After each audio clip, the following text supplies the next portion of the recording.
What's up guys, Rhino here and welcome back to another one of my FIFA 20 Ultimate Team videos on the channel guys. Today is going to be another one of my combined 11 videos. So we've got two more teams as requested in the comment section below of a previous video that we're going to put against each other to create the best possible starting lineup. In my opinion, obviously you guys will have your own opinions. I want you to let me know in the comment section below, but my opinion of what is the best 11 for the two teams, and the two teams that we have got today are Southampton and Newcastle. So very interesting, because previously we've had a lot of like the big, like, you know, the teams that do a little bit kind of better in their respective leagues. I think we've only done Premier League so far, in fairness, but it's going to be another Premier League theme one.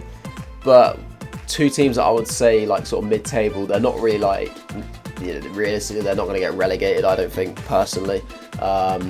But they've got a little bit of a way to go if they want to challenge for like Europe or like break into the top half.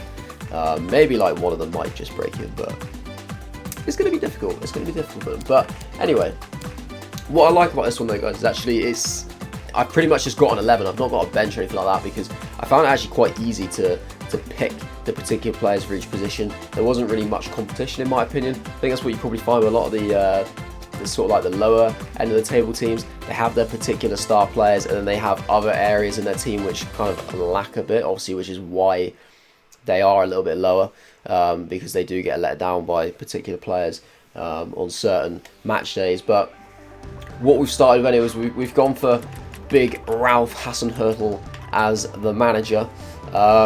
Personally think he's just a little bit better than Steve Bruce, but Steve Bruce done a good job at Newcastle as well. It's not said that he's a bad manager, but we're going to go with Ralph as our gaffer today. So in goal, I have chosen Dubravka from Newcastle.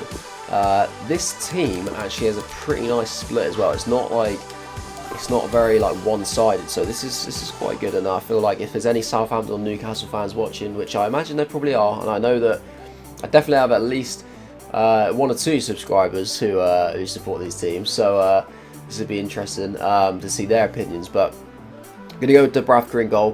For me, I think he's been brilliant for Newcastle since they've signed him, so I'm pretty happy to put him in there. The right back was kind of an interesting one. I'm going to go for Yedlin, but Southampton don't really have many right backs. Newcastle will more sort of play with wing backs, but we're going to just put Yedlin as a right back. He's not necessarily the greatest defender, but we're going to stick him in there for the purpose of this video. Left back is going to actually be the only Southampton player for the entirety of the defence or goalkeeper. It's going to be Ryan Bertrand. I think like Newcastle is sort of like Richie or like Willems, kind of the closest option, but for me like Bertrand's still a good player. You know, he's got a few England caps under his belt. He's won the Champions League at Chelsea, so he's a good player, and he's still performed pretty well for Southampton, so I'm happy to stick him in there. Centre backs, obviously you would know that it's going to be Newcastle, as I just mentioned, so I'm going to go with Jamal Lascelles. Very solid player, and also the main man, the big boy, the best player in this defence in my opinion, Fabian Schär, however you pronounce his name. We're going to stick his 86 rated player moments card in there as well. He's been brilliant for Newcastle since he signed. He's been absolutely fantastic. He was one of those players, like, it was Basel that he was at, wasn't it, initially? And I think he was quite one of those players who really got on career mode, actually. Everybody knew he was quite a good young prospect.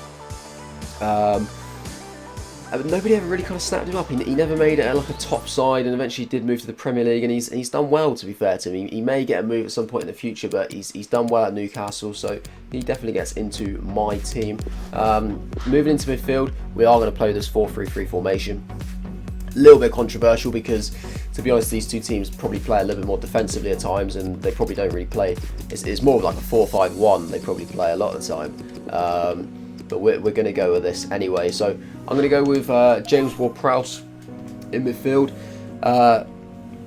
He picked up an unfortunate injury, didn't he, the other night in the FA Cup game against Tottenham. I'm not sure what the outcome of that was, the extent how long he's out for, but yeah, he looked in a pretty bad way. So hopefully he recovers soon. You know, Southampton are going to need him. He's a top player.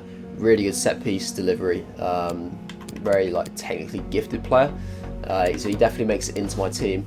The other midfielder is another Southampton player, so the wide midfielder I should say, and that is going to be Højbjerg. I think he's quality. He's been linked with some top sides recently. He looks like he's probably going to get a move soon. I think, like, obviously he was at Bayern, wasn't he, initially, and everybody kind of knew he was a decent player, but he never really got the opportunity to really prove and like show his qualities at Bayern, just because of like the competition in their team.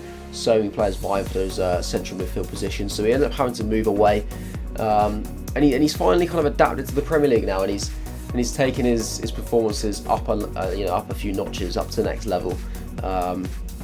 So he makes my team there with Ward-Prowse, and I'm going to put a Newcastle player in midfield here as well. I'm going to go for Longstaff. Now I'm pretty sure, yeah, Sean Longstaff, not Matty Longstaff, Sean Longstaff, the older brother. I feel like he's just, to be honest, I can't say I've watched enough of Newcastle to say which one's better, but the way I kind of understand it is that Sean is better. I've seen a little bit more of him play. It seems like most of the times that I watch Newcastle, he always kind of starts. Like Matty Longstaff comes off the bench a lot of time from what I've seen. So yeah, we're going to go with Sean in our team. He looks like a really good player. He looks like he'll do well at Newcastle, and he'll probably spend like the majority of his career there, I would have thought, being a local boy. And there wasn't really many other kind of convincing candidates to go in there ahead of him, so I was pretty happy to put him in. He seems like a pretty likeable character, so he makes our team. And then in attack, we've got probably the star men of the team. This is going to give this team some real flair and goal scoring threat. So on the right, we have got Alan St-Maximin. What a goal he scored in the FA Cup the other day. Absolutely rifled in. He's one of those players, if he can get that consistency, he'll be a top player. He will be a top player if he gets that consistency. The trickery that he shows and the pace is unreal. He just needs to find the consistency, add that lethal, clinical edge to his game. And it'd probably help if he had a few more like top quality players around him as well, to give him a little bit more time on the ball. Players making runs, and just obviously playing with like better players makes you a better player, doesn't it? So if he could, if Newcastle was signing a few decent players, or if he gets a move, he could really take his game to the next level. On the left, we've got a player who's actually been around in the Premier League for quite a while now, but he's still consistently performing at a pretty high level, and that is Nathan Redmond. Probably Southampton's best player, to be honest, give or take with the next player I'm about to put in. But over like the last few years, he's kind of been like the go-to man. When they've been in a sticky situation, they've looked to him to try and change the game and get some goals. He probably doesn't score enough goals, to be honest, a little bit like St-Maximin, but I suppose that's why these players are playing at the teams they are right now. If they were scoring more goals, they would be a slightly better side probably, but hopefully they can add that to their game. In the future, I'd say like Redmond's probably, he's been going a bit longer, hasn't he, 1994, so he probably, in his case, if he was going to show, he probably would have shown it by now, but you never know. And then up front, it could only be one man really. I couldn't justify putting any Newcastle strikers in because, to be honest, none of them really do anything from what I've seen. Like Joelinton's probably the best one, and he scored about 3 or 4 goals this season. So we got to go for Danny Ings. He's been ridiculously good since he's gone to Southampton. He was always like, you could see he was a good player at Liverpool, and obviously he got the move from Burnley where he was doing well.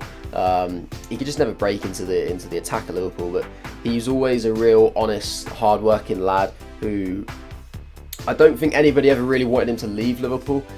He just kind of had to make that decision that he wanted to go because he wanted to play regular football, which is fair enough. And like Klopp was, I think Klopp made it very clear to him that he's like, I don't want to sell you.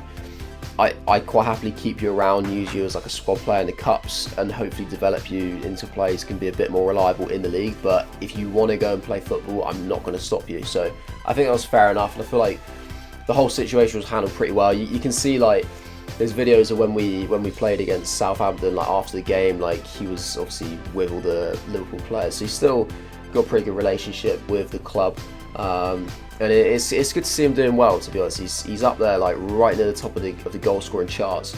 Hasn't actually hasn't scored against us this season, so it's not a bit us on the bum as of yet. But yeah, hopefully he doesn't in the future. But yeah, it's good to see him doing well, and for me it was an absolute no-brainer to put him in the attack of this team. Like I said, I'm not going to go ahead and do a bench or reserves for this one, because for me there's not really much competition for places in it. There wasn't really many other players that I could kind of make like a real strong case to be like they need to be in the team, or they were like really unfortunate to miss out.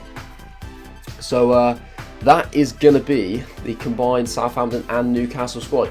If you did enjoy the video, guys, and if you, if you agree with it, I'm probably not going to get, nobody's going to be smashing the like button here, are they? Everybody's going to be disagreeing. But if you do agree with it, then feel free to smash the like button, guys.